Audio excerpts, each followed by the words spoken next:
De jeunes producteurs agricoles ambassadeurs du Sénégal à la foire internationale des fruits et légumes à Rimini, leur passion sur ces amoureux de la terre.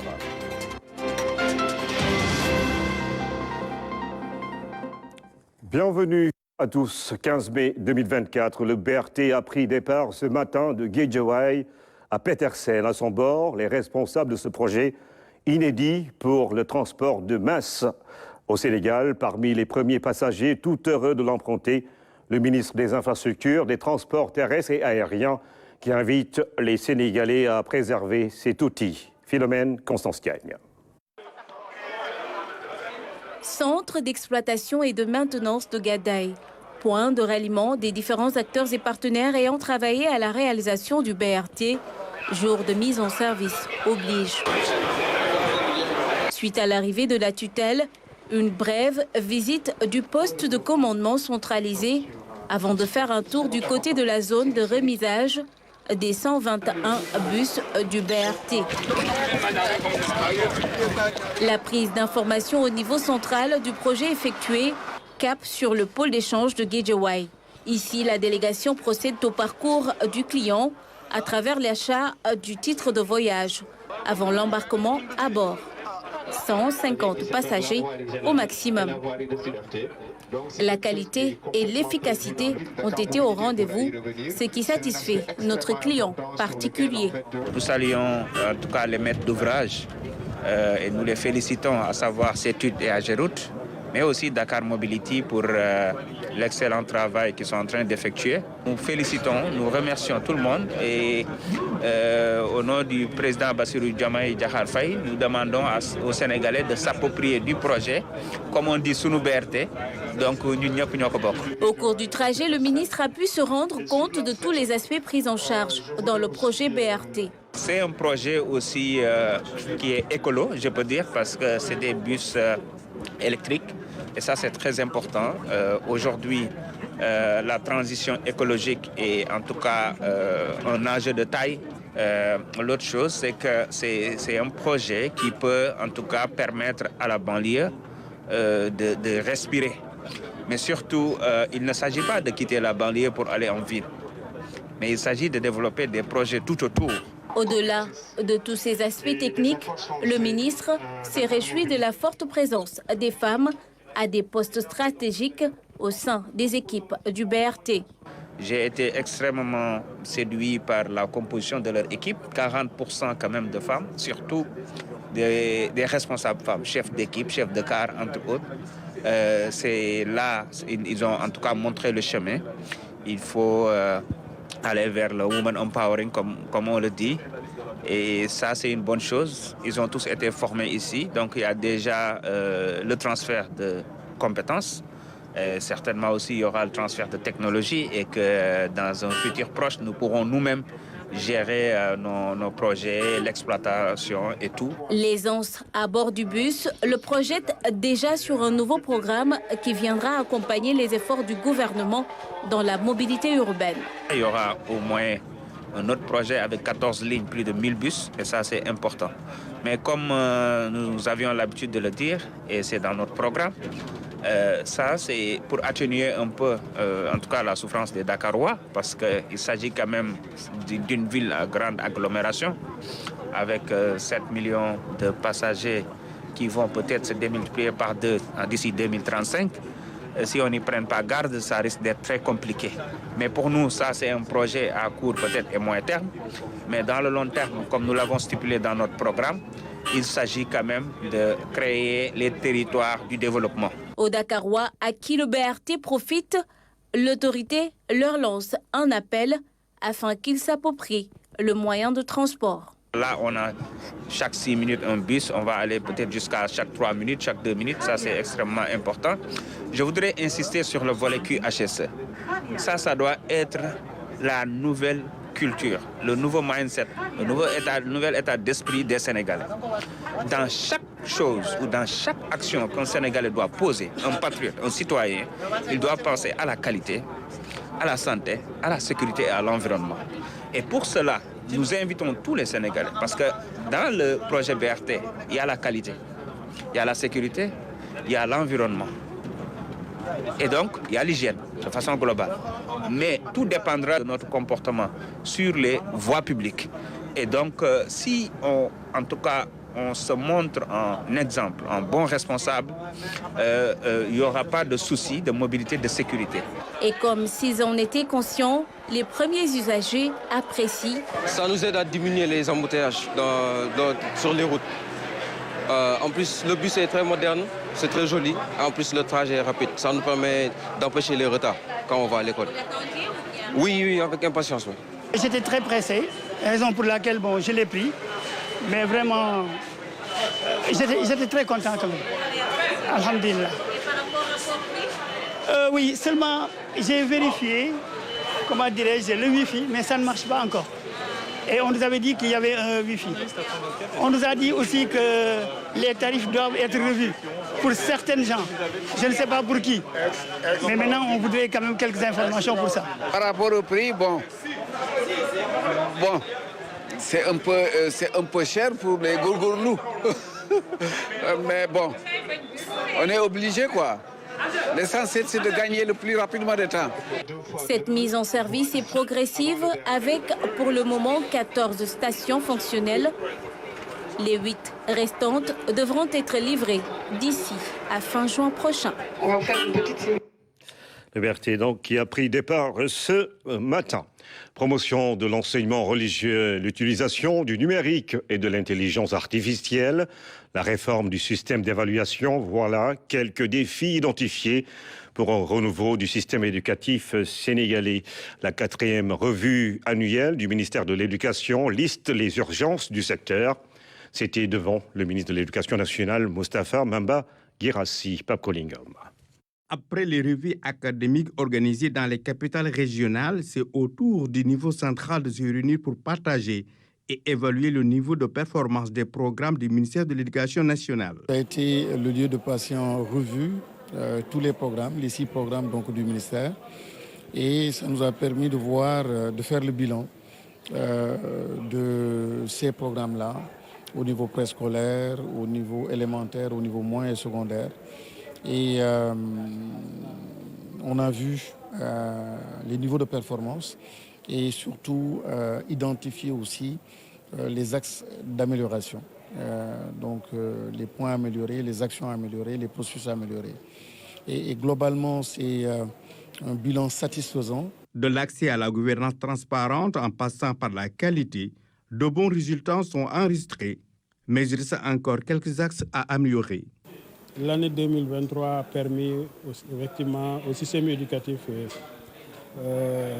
d'identifier surtout de nouveaux défis et de nouveaux enjeux qui ont pour nom essentiellement la problématique de la digitalisation des enseignements-apprentissages, la problématique également de l'éducation aux valeurs, mais aussi la problématique effectivement de la promotion des sciences, etc., du numérique, mais aussi de l'intelligence artificielle. Soucieux d'un système éducatif viable et performant, le ministre Moustapha Mamba Guirassi a annoncé quelques recommandations allant dans le sens de renforcer les acquis. L'une des recommandations, c'est d'œuvrer pour ériger donc, les DARA en programme. Donc ce sera un 7e axe. Ce qui va permettre aux DARA d'avoir plus de visibilité, certainement plus de budget, plus de moyens et peut-être plus de réalisation. Nous avons aussi beaucoup discuté de nos systèmes d'évaluation. Et en parlant d'évaluation, ça a été le lieu de repenser, en tout cas de nous reposer certaines questions, la pertinence de certains examens tels que le CFE, l'entrée en 6e, peut-être même questionner donc le BFM. Lors de cette 4e revue ministérielle, les acteurs ont aussi relevé les problèmes liés au déficit d'enseignants et aux extraits d'actes de naissance de certains élèves. Et puis l'émission Le Point s'intéresse à la réélection du président Vladimir Poutine. Un patriote qui a œuvré pour le développement de son pays et de son peuple, selon Dimitri Kurakov, l'ambassadeur de Russie au Sénégal, est l'invité justement de ce magazine ce soir. C'est la suite à l'investiture du président russe pour un 5e mandat. Vous savez, je me souviens quand Vladimir Poutine est devenu président de la Fédération de Russie pour la première fois en l'an 2000, tout le monde dans le monde, tout le monde se posait les mêmes questions. Et je pense que ces années nous ont montré que cet homme est vraiment un patriote de sa patrie et qui fait tout son possible pour améliorer la vie des citoyens, pour que la Russie redevienne une grande puissance et qui fait tout son possible pour que la Russie devienne un pays respectable. Oui. Vous parlez, c'est quelqu'un qui a développé son pays, un pays qui vient de très loin. On se rappelle des années 90, au lendemain de la chute du mur de Berlin, l'Union soviétique disparaît, se disloque. C'était très dur ces années. Oui, vraiment, je me souviens que ces années, les années 90, c'était terrible pour la population qui s'est appauvrie énormément. Je me souviens que mon salaire au ministère des Affaires étrangères n'était que $20. Et donc, c'était presque impossible de vivre à l'époque pour la plupart de la population russe. Dimitri Kourakov dans l'émission Le Point au lendemain de l'investiture du président russe Vladimir Poutine à suivre après ce journal. Le Made in Sénégal a ses ambassadeurs. Une vingtaine de jeunes producteurs ont défendu les couleurs de notre pays à la foire internationale des fruits et légumes de Rimini en Italie avec des produits divers. Ils étaient l'une des plus grandes attractions de ce rendez-vous de l'agro-business, McFruit, ou le marché sénégalais en Europe. C'est un reportage de Aminata Mengfal. Les jeunes investissent de plus en plus le secteur de l'agrobusiness au Sénégal. Avec la modernisation de l'agriculture, ces jeunes entrepreneurs agricoles ont besoin d'être formés, accompagnés pour mettre sur le marché mondial des produits de qualité. Et c'est ce à quoi s'attelle le Conseil sénégalais des chargeurs. Le Salon international des fruits et légumes de Rimini, McFruit, leur a permis de rencontrer des partenaires, de potentiels clients et autres producteurs. Nous avons beaucoup échangé, bien évidemment, avec les visiteurs, etc., qui sont très intéressés par nos produits, parce que nous savons que généralement, ils sont très intéressés par les produits africains et sénégalais, parce que nous avons de beaux produits, quoi qu'on puisse dire, et pour l'export et pour le local également. Donc nous sommes en pleine discussion, on verra par la suite ce que cela va donner. C'est la première fois que je participe à ce salon. Donc, ça a été l'occasion de représenter le Sénégal et puis de montrer en réalité ce que la jeunesse et le Sénégal peuvent faire au niveau international. Les agropoles du Sénégal ont également montré leur savoir-faire. Ils se sont plus distingués dans la transformation des produits agricoles. Nous sommes une cohorte de 7 entrepreneurs dans différents domaines, de l'agroalimentaire. Certains font des céréales, d'autres des jus, d'autres des fruits séchés, des noix de cajou. Donc tous des produits qui sont ciblés dans les différents agropoles du Sénégal. Et nous avons eu la chance d'avoir la place pour exposer nos produits ici au stand du COSEC. Et donc nous avons évidemment eu beaucoup d'intérêt, de passage, des personnes qui sont venues pour s'intéresser à nos produits. Des jeunes mis en avant par le COSEC à l'occasion du McFruit 2024, d'autres exposants qui ont capitalisé plus de 20 ans d'expérience dans l'exportation accompagnent ces jeunes producteurs. Nous travaillons spécialement avec des petits producteurs, 47, un qui a 107 hectares et les autres, c'est des petits producteurs. Ils sont formés pour la bonne pratique agricole pour l'export. Nous avons l'habitude de venir ici. Ça fait plus de 7 ans. Nous accompagnons le COSEC. Le COSEC qui a vraisemblablement, pendant ce McFruit 2024, mis en valeur la jeunesse pour montrer qu'elle aussi est capable de relever les défis. Et bien sûr, avec l'accompagnement et l'expérience des anciens, montrer que tous ensemble, nous pouvons rapporter notre pierre à l'édifice. Le stand du Sénégal a enregistré de nombreux visiteurs et le COSEC tire un bilan plus que satisfaisant de cette 41e édition du Salon international des fruits et légumes. Durant ces 3 jours d'intense salon, nous avons pu noter beaucoup d'attractions et nos opérateurs économiques accompagnés ont pu bénéficier beaucoup d'échanges et de rencontres B2B. Les objectifs qui étaient visés depuis le départ ont été largement atteints et que nous pouvons dire que le COSEC est un outil au service de l'État du Sénégal et au service du secteur privé en termes d'accompagnement et de facilitation pour pouvoir aider davantage à booster l'économie. L'édition 2024 du MacFruit a permis à ses exposants de faire la promotion des produits horticoles sénégalais. Il est attendu de ces 3 jours de rencontre une augmentation du volume d'exportation de nos produits. Pour la 2e étape de sa tournée, le ministre de l'Environnement et de la Transition écologique s'est rendu à Sédhiou et à Kolda. Daouda Ngom a visité la miellerie de Saré Souma dans la commune de Bagadadji, au campement de Sefar.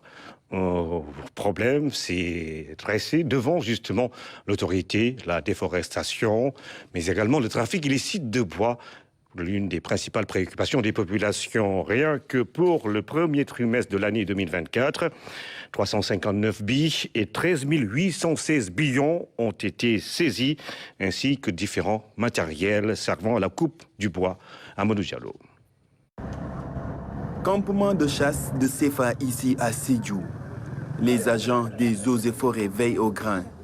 La déforestation, le trafic illicite de bois, les feux de brousse et l'occupation illégale des forêts classées y constituent des défis majeurs. Les acteurs locaux ont ainsi échangé avec le ministre sur ces problématiques. Ils se sont engagés à accompagner le service régional des eaux et forêts dans la surveillance et la veille. Des actions sont en cours. Nous sommes en train de renforcer la police forestière avec l'appui des forces de défense et de sécurité, notamment l'armée et la gendarmerie. Mais également, nous sommes en train de discuter avec nos parents de la Gambie. J'ai sursauté quand M. le gouverneur me dit que chaque semaine, il y a au moins 2 feux. Et ça, c'est vraiment un problème parce que ça dévaste les forêts. Et là aussi, le gouvernement prendra les mesures nécessaires pour renforcer la lutte contre les feux de brousse, en favorisant aussi la sensibilisation. Après Sédhiou, cap sur Kolda, à la miellerie de Saré Souma, dans la commune de Bagadadji. Cette unité de transformation produit entre 4 et 10 tonnes de miel par an. Elle est gérée par une association de femmes depuis 2003. Ces femmes qui travaillent au niveau de cette unité ont un chiffre d'affaires qui varie entre 200 jusqu'à 300 000 par campagne. Et à partir de ces recettes, elles parviennent vraiment à subvenir à leurs besoins, vraiment prendre en charge les études de leurs enfants. Aujourd'hui, il y a des femmes qui ont payé les études universitaires de leurs enfants, qui ont fait des masters partout, vraiment au niveau des universités, vraiment, pour montrer que c'est une activité qui vraiment nourrit son homme, qui est très intéressante. Dans le cadre de la lutte contre la déforestation, mais également contre le trafic de bois, nous faisons la promotion des activités génératrices de revenus, notamment la production de miel. Et donc c'est dans ce cadre que nous sommes venus pour discuter, échanger avec cette miellerie et essayer de voir les axes de collaboration qui seront effectifs, Inch'Allah, cette année, avec un grand projet que nous avons au ministère de l'Environnement, le projet SENREM, qui va appuyer ces braves dames pour renforcer leur activité de transformation, de production de miel. Le projet SENREM du ministère de l'Environnement et de la Transition écologique, d'un montant de 2,3 milliards de francs CFA, va renforcer les activités génératrices de revenus initiées par les femmes. Le projet va également intervenir dans l'aménagement des forêts communautaires, la lutte contre les feux de brousse et le trafic de bois. Pour promouvoir le développement endogène et créer des emplois à Tambacounda, une usine de production d'aliments de bétail et de volailles a été porté sur les fonds baptismaux depuis 2019. Avec cet investissement, le propriétaire est enclin à lutter contre l'immigration irrégulière et l'exode rural. Le reportage de Tchorodien. Avant, l'aliment bétail et volaille était commandé à Dakar. Désormais, les grossistes, les détaillants et les éleveurs peuvent s'approvisionner à Tambacounda. Cette usine de production a été créée en 2019. En 2019, ci la jënd unité bi ngay gis ni bi matériel yi yegsee ñoom mënuñoon am possibilité ñëw fi. C'est en 2019 que nous avions acheté cette unité de production de la Chine. Son installation a accusé du retard à cause de la Covid-19. Une année plus tard, nous avions fait appel à l'expertise sénégalaise pour qu'elle soit effective. Avec une absence de fonds de roulement, l'usine avait eu un démarrage difficile. Ba tax na bi ñu installé ba pare mënuñu départ parce que doo mën a am fonds de roulement booy départ. Nos clients sont ici les éleveurs qui sont dans la commune, comme ici, même dans le département et dans la région de Tambacounda, dans la région de Ziguinchor, même jusqu'à Kaolack, et leur département. Ce sont aussi, des fois, on vend aussi dans les marchés hebdomadaires, comme si il y en a des marchés qui sont de très grands marchés ici hebdomadaires. On voit là-bas parfois de trop grandes quantités d'aliments de bétail. Cette usine a été financée sur fonds propres par un Tambacoundois, Abdou Samad Sakho. L'objectif de ce chef d'entreprise est de créer des emplois pour lutter ainsi contre l'immigration clandestine et l'exode rural. Oui, parce que même s'il prend des routes pour aller voyager, c'est pour aller travailler là-bas. Et aussi, on voit qu'ici, il y a du travail. Comme si eux, ils peuvent dire qu'ils choisissent de quel travail ils vont travailler. Mais s'il s'agit de travail, il y a du travail au Sénégal. Parce que comme les leaders, ils font des petites entreprises qui prennent pas mal de jeunes pour travailler. Donc on peut dire que si on continue à se battre, on pourra même avoir ici du travail. Agriculture et élevage. ndax nekk na secteur boo xam ne dafa yaatu te boo ci investir chaîne de valeur la qui produire. Investir dans les activités du secteur primaire crée de la valeur ajoutée, qui est une véritable niche d'emploi. C'est pourquoi nous mettons plus l'accent sur la production. te loolu yëpp mbir la moo xam ne mënuñu ko ñàkk à chaque fois lépp lu ñuy consommer tey boo xoolee dañ koy produire wala ñu di ko élever à part loo xam ne ci géej gi lañ koy nappe. L'effectif compose entre 25 et plus. Parce que des fois, on a beaucoup de travail. Comme ça, si on doit avoir des camions à décharger ou bien même des chargements à livrer, on ajoute l'effectif. Comme ça, on ira jusqu'à 30 à 35 personnes qui vont travailler ici dans l'entreprise. Alors, vous avez investi à peu près combien pour démarrer? Oui, on a investi beaucoup d'argent même. Pour la matière première, la production locale ne comble pas les besoins de l'usine. Dans ce cas, l'importation dans la sous-région s'impose. Matière yi nga xam ne ñooy matière première yi ci gën a bari mooy maïs bi son de riz son de blé voilà ak yeneen matières yi nga xamante ne ni moom la ñu ci boole yëpp pour mu nekk composant. Nous utilisons le maïs, le son de riz, le son de blé, qui sont des composants essentiels. Ces matières premières sont importées de la sous-région. Mais actuellement ni lu ci bari dañ koy jéggaani ci sous-région bi réew yi nga xam ne ñoo ñu jege lu mel ni Guinée, Mali, Côte d'Ivoire. Il y a différents types de matières qu'on produit pour avoir une très bonne formulation qui compose le son de blé. Il y en a aussi le maïs, le tourteau, le son de riz, etc. Et des vitamines comme il y en a le calcium et quelques vitamines qu'on ajoute pour avoir une très bonne formulation. Abdou Samad Sakho a bénéficié de l'accompagnement du bureau de mise à niveau pour le renforcement de capacité de ses employés. Il exhorte ainsi l'État à soutenir les petites et moyennes entreprises du Sénégal pour pouvoir supporter leurs charges. Encore là, l'association Super Saloum Rythme, initiatrice de la 6e édition du Festival des Arts de rue, veut promouvoir ce concept. Il s'agit d'un cadre de rencontres et d'échanges pour promouvoir des spectacles de rue pour les artistes de la région. Claire Diop. 6e édition du Festival des Arts de la rue de Kaolack organisé par l'association Super Saloum Rythme. Au programme formation, panel, caravane, prestations, spectacles. Pour mieux préparer les activités, ces jeunes batteurs et danseurs sont formés, renforcés. Pour une meilleure maîtrise de l'outil de travail, l'opportunité de rencontrer et d'échanger avec d'éminents spécialistes des arts de la rue est donnée. Toute une synergie d'expérience et de savoir-faire pour le rayonnement de la culture. Je voudrais insister sur la formation qui me paraît primordiale dans la vie d'un acteur culturel, tel que soit le métier que tu exerces. Festival intéressant. Le festival est très intéressant et à plusieurs niveaux. Les arts de la rue sont très vastes. Il y a plusieurs disciplines. Les artistes de Toubacouta sont les invités d'honneur cette année. Il y aura aussi des artistes venus des autres régions, mais aussi de la sous-région. C'est un projet ambitieux. Le rythme, une science créée par les ancêtres. Ses origines sont peu connues du grand public. Au tout début, une mission bien spécifique. Le premier du tam-tam, c'était d'annoncer des nouvelles et d'enfermer la population. Au fil des temps, nous l'avons adapté dans nos cérémonies.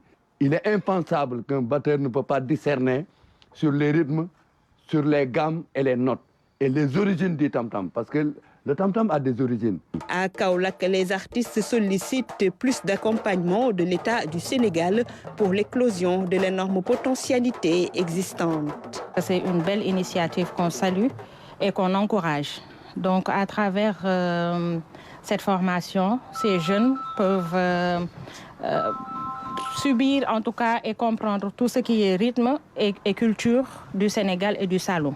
L'initiateur du festival se veut ambitieux. Il en appelle à plus de collaboration pour l'augmentation des productions culturelles.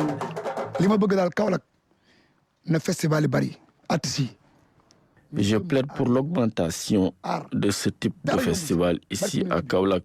La compétence est là. Nous devons dérouler des projets structurants pour le rayonnement de notre culture.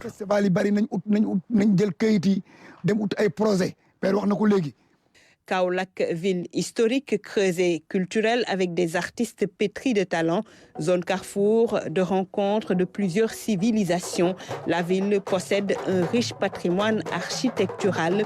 Le Festarc, Festival des Arts de la rue de Kaolack, donne ainsi l'opportunité à tous les artistes de s'exprimer en faveur d'une diversité de l'expression artistique.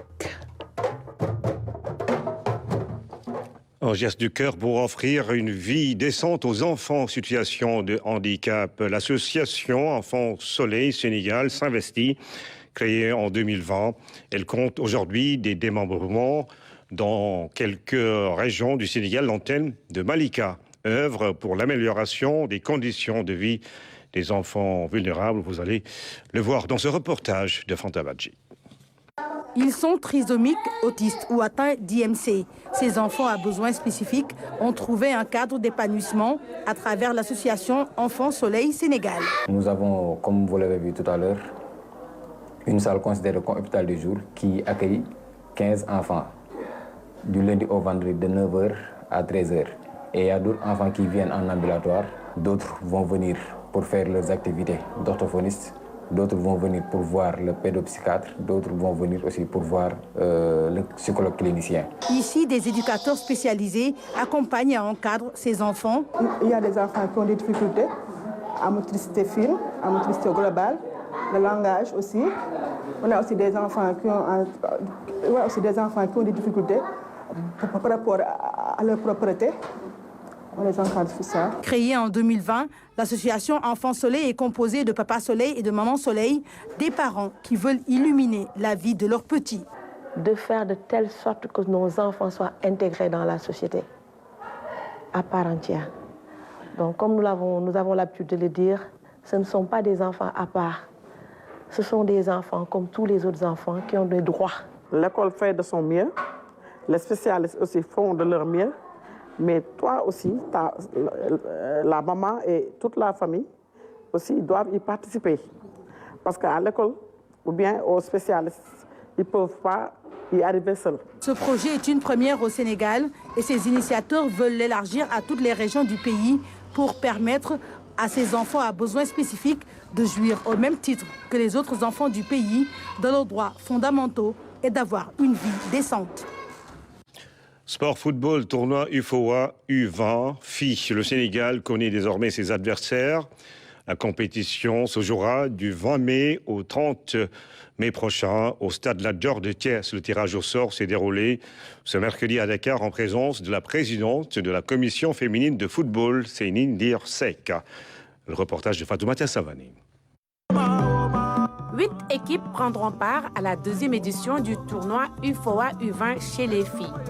Le Sénégal va abriter la compétition et les Lioncelles auront l'opportunité de défendre leur titre à domicile. La présidente de la commission féminine de la Fédération sénégalaise de football, Céline Dirsek, a procédé au tirage au sort ce mercredi. Le Sénégal se retrouve dans le groupe A avec ses voisins la Gambie, le Mali et la Guinée-Bissau. Des derbys ouest-africains en perspective dans ce groupe A. Le groupe B est composé du Libéria, de la Guinée, de la Mauritanie et de la Sierra Leone qui a accueilli la première édition du tournoi.